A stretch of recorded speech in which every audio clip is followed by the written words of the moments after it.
This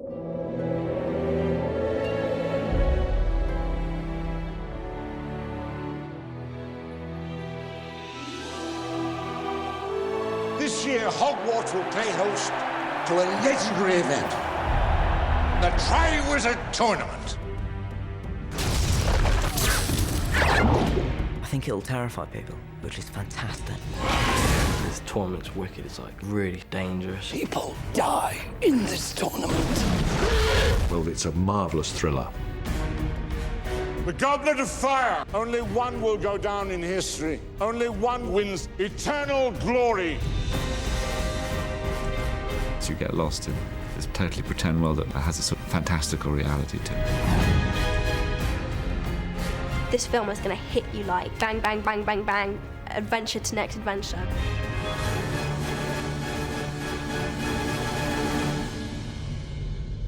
Soon we must all face the choice between what is right and what is easy.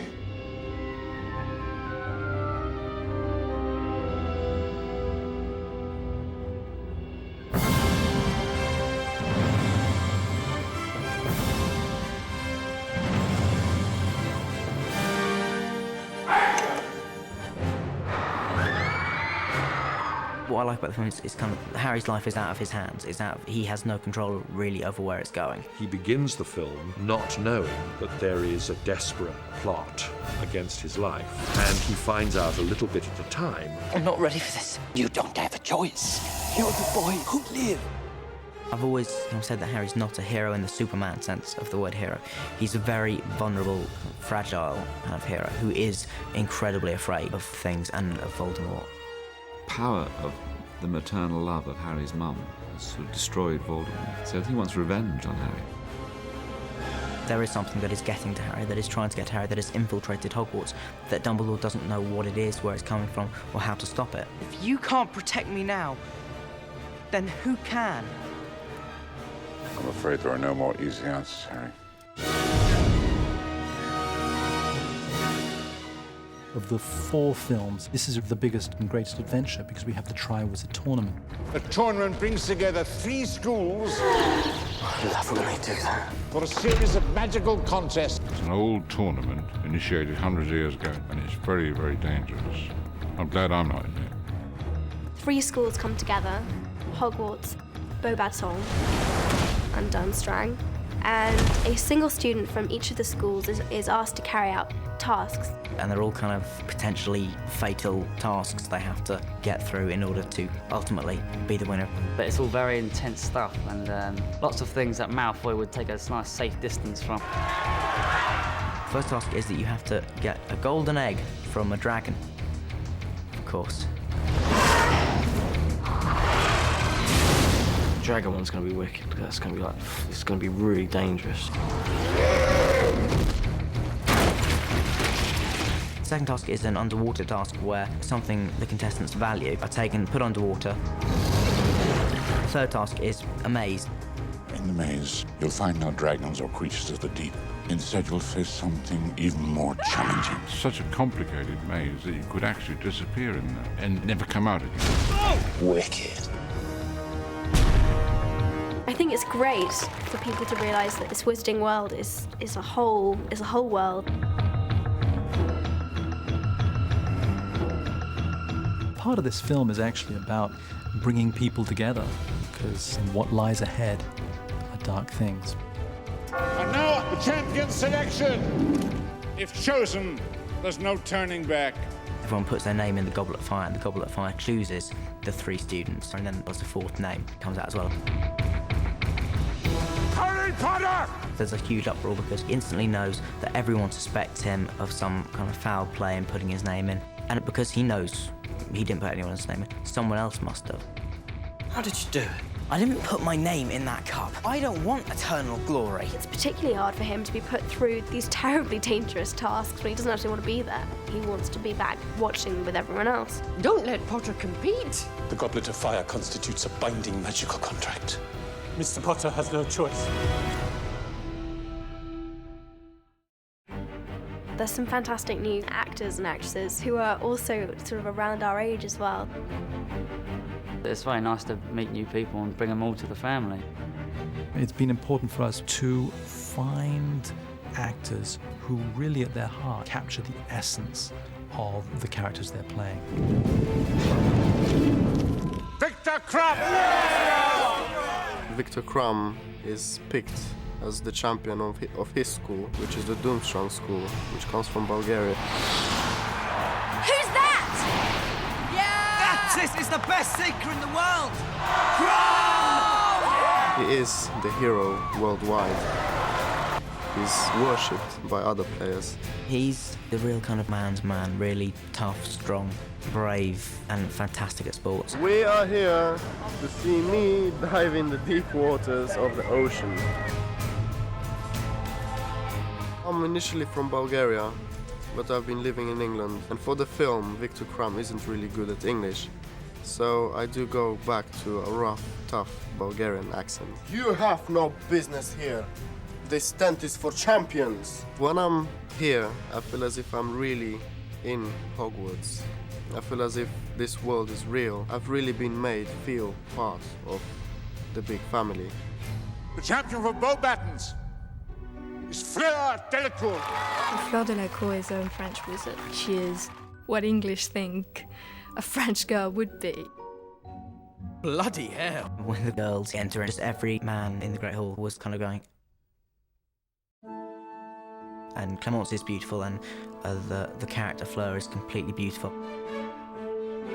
I was a huge fan of the books. Just being thrown in a world that doesn't exist and that works beautifully. It's a very new experience for me. What she delivered in the end was this tremendous poise, which may not be French to the French, but it is French to the English. The Hogwarts champion, Cedric Diggory. Cedric is sort of all-round nice guy. He plays fair and he sticks to the rules like he should.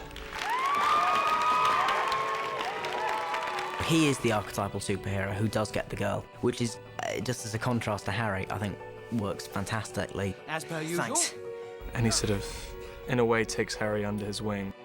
Rob, who is this gorgeous golden boy, so good looking and so English public school, and you look at him and you just think, yep, that's it.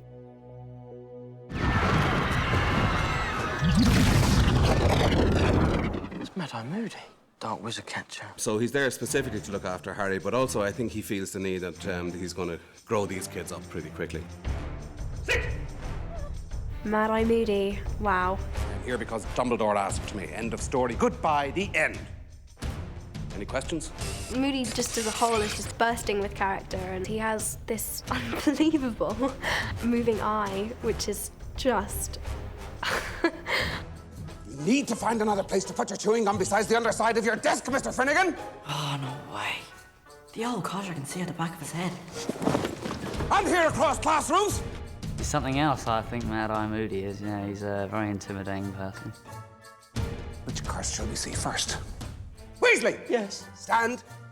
Ron really likes him. Quite strict, but he's just crazy and completely mental. He's a mixture of somebody who knows that there are dark things happening all the time, but has gone over the edge a little bit. Actually, when it comes down to it, he's a gunslinger with a wand. Oh, no, you don't, Sonny! Is that a student? I'm Rita Skeeter. What makes a champion tick? Should we start with the youngest? Lovely. She's absolutely horrible. She's such a piece of work. No one else could play her apart from Miranda. Everyone loves the rebel, Harry. Well, I call her the caring, sharing face of investigative journalism. Your attitude shows at best a pathological need for attention, and worst, a psychotic death wish. She'll do whatever it takes to get the story which she's already pre-written in her head.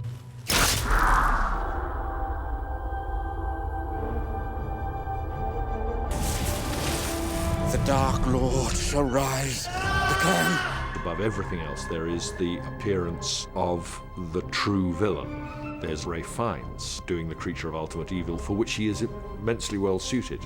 My one worked out. One of the things that made me want to do the role was Mike Newell showing me these drawings, artwork about the suggested looks of Voldemort. I wanted him to be really humanly evil, not an idea of evil. He's back! Voldemort's back! They're more than enemies. Enemies doesn't quite do it justice. At the same time as hating him with every fibre of his being, Harry is also absolutely terrified of him. Expelliarm! Harry!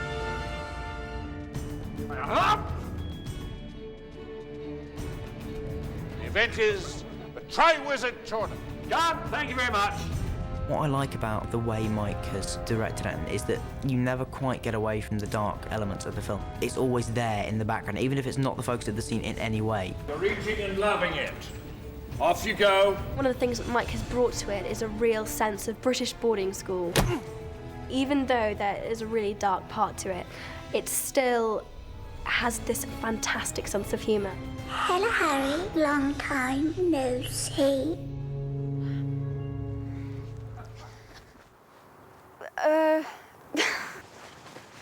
Just because I laughed doesn't mean you have to stop. Could you start again? If you do something funny, he'll laugh. Even though it'll ruin a take, he'll still laugh just to make sure you know it's funny. And I think that relaxes you so much. He is amongst the foremost directors of actors, and it's important for us to keep the kids challenged, to maintain the high standards that have been set. Zach, you're brought back. He speaks to every possible person in the scene to make sure everyone knows exactly what they're doing. Weasley! Yes!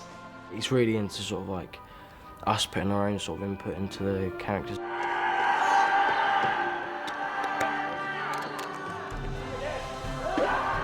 To have cast children so brilliantly, who have gone through 4 films now from a very young age to adolescence, and still to find them interesting and involving and disciplined is extraordinary. Do you think we'll ever just have a quiet year at Hogwarts?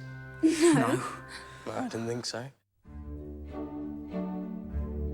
In this film, Harry, Ron, and Hermione have their first real exposure to the opposite sex. Ron's changed a bit, he's a bit more mature now. He's got a bit more comfortable around girls and that, because there's the Yule Ball and...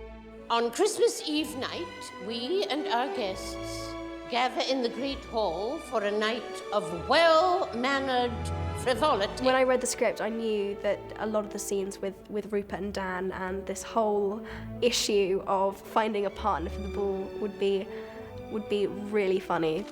Why do they have to travel in packs? Basically, we find it really hard to find a date, and it's sort of getting a bit embarrassing because everyone else is getting dates, even like Neville.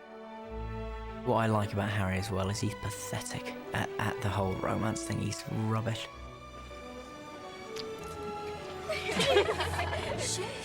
And he falls completely in love with Cho Chang. It's not even a crush. He loves her.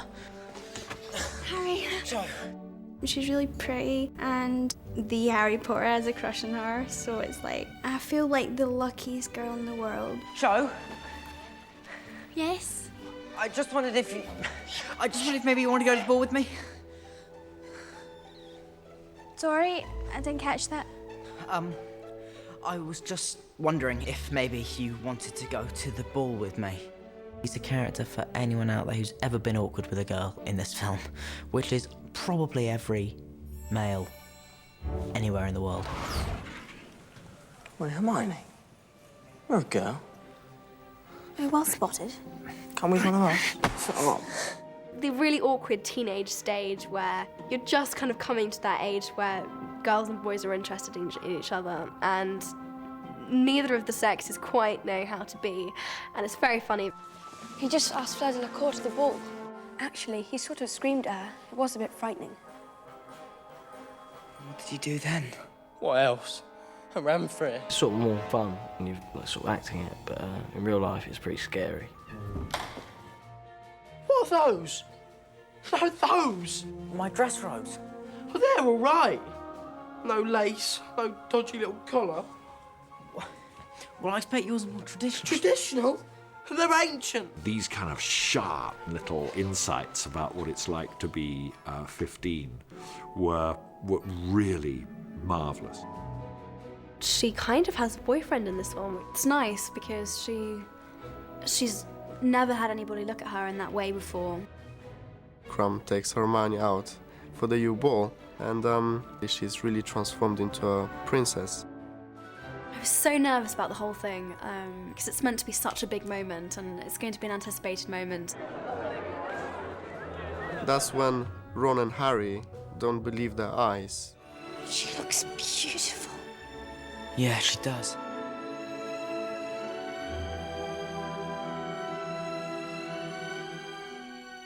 For Ron and Harry, it's a bit of a shock, really, especially for Ron, who, who's only just realised that she's a girl. Is that Hermione Granger with Victor Crumb? No, absolutely not. The beginning films, you sort of sense like a relationship between them two. Victor's gone to get drinks. Would you care to join us? No, we would not care to join you and Victor. And I guess he's sort of jealous. You're fraternising with the enemy. The enemy? Place your right hand on my waist. Where? We had to waltz around in front of everyone. It was a bit embarrassing, but it was quite funny, so... Poor Ron. I mean, we both... I've got 2 left feet, too, so we both look pretty silly. Now, move the leg. And this way. No, you will have to lead eventually. Understood? Wonderful Wayne, the choreographer, and his lovely assistants. They teach these kids to dance, some of whom could and some of whom, by God, could not. Bit nervous, but should be all right. One of our regulars, young Devon here, can cut the mustard in the dancing stakes. Can we watch out for it? Man, I've been doing my steps, I've been working my feet. You see my feet work. You trust me, don't you? Everyone else had about 3 weeks, and I only had about 4 days to learn, so I'm quite proud of what I managed to do. It was very hard, and I got to about halfway through, and then I would kind of just lose it completely. No practice, just going straight into it and going mad. Oh, look at that, look at that. Snow. Lucky man, lucky man. I was really struggling, so Mike walked onto the dance floor and gave me a spin. I adored them. They're good news, each of them, and I'm very proud of them.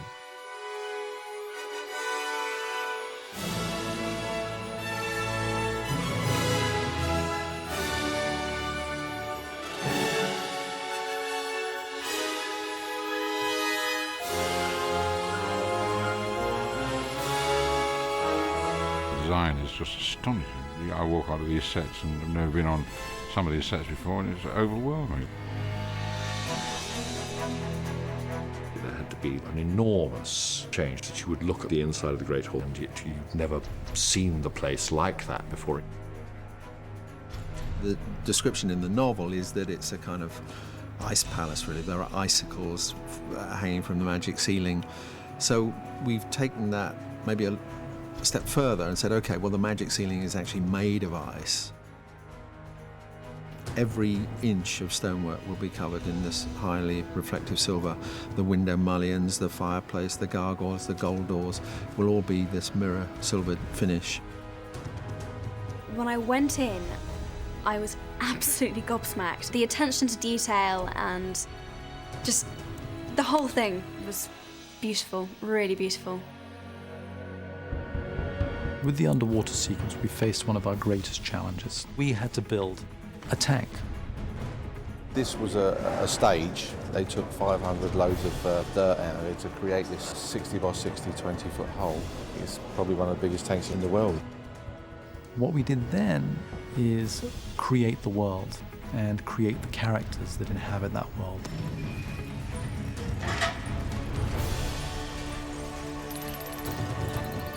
We built this rather big, elaborate trophy room. The deep, deep, deep cavernous trial chamber in the middle of the Ministry of Magic. The campground outside, 350 tents, and the Weasley tent is a magical tent.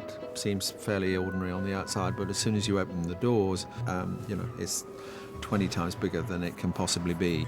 Ron, get out of the kitchen, we're all hungry. Yeah, get out of the kitchen, Ron. Feet off the table. Feet off the table. I love magic. He's one of the great film designers, Stuart. He created this extraordinary grave based loosely on Highgate Cemetery, with the idea of gravestones crowding up against each other. Where Harry confronts the dragon, the starkest, rawest, most interesting thing we could do with that would be to set it in this bare, rocky pit.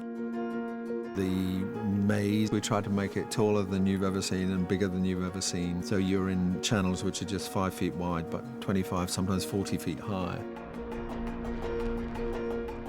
A lot of things about this film are simply people allowing themselves to have fun by going to the very end of what they know they can do.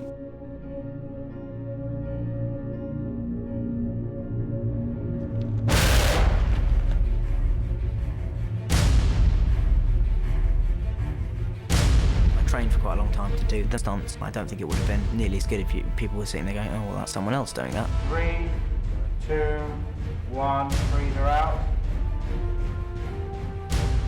In the underwater sequence, Dan is actually swimming in a big tank underwater, and so are the other artists as well. We've got a speaking system. We can speak to him, he can hear quite well, or very well actually, and he just signals if he's okay or just to wait a minute. Head up, Dan, head up. Look at camera. Stop. And the physical exertion of this, of acting underwater, his eyes open, performing while he was holding his breath, is a remarkable achievement. I really enjoyed tank diving. It was hard work and it was very physical, but it was really rewarding.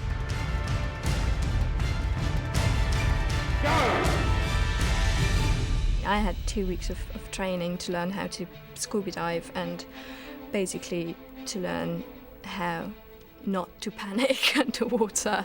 And honestly, after a week, it was just so much fun. Swim higher, Robert. Swim up to Bruce. You go, Bruce, looking at Harry. Harry. Very good. The underwater stuff was really, really exciting. I've never done anything like that before. We've done this sort of wire thing where we sort of dropped out of the sky into the ground at the World Cup. The maze was really, really exciting because there were real explosions going off and the whole maze was hydraulic. You're running around actually fearing for your life in reality. I think it's brilliant that we actually have the chance to do it ourselves. Nothing can beat how it looks.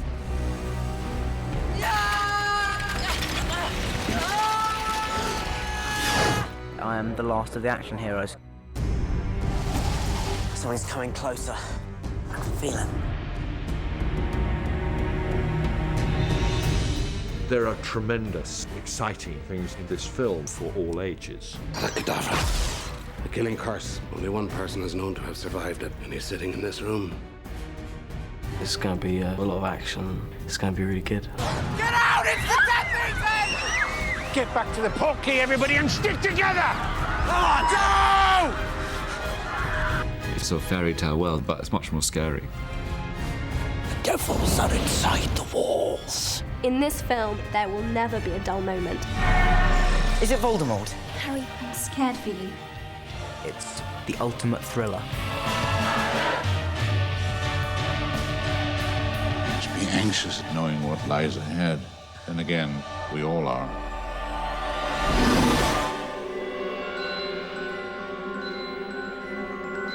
Everything's going to change now, isn't it?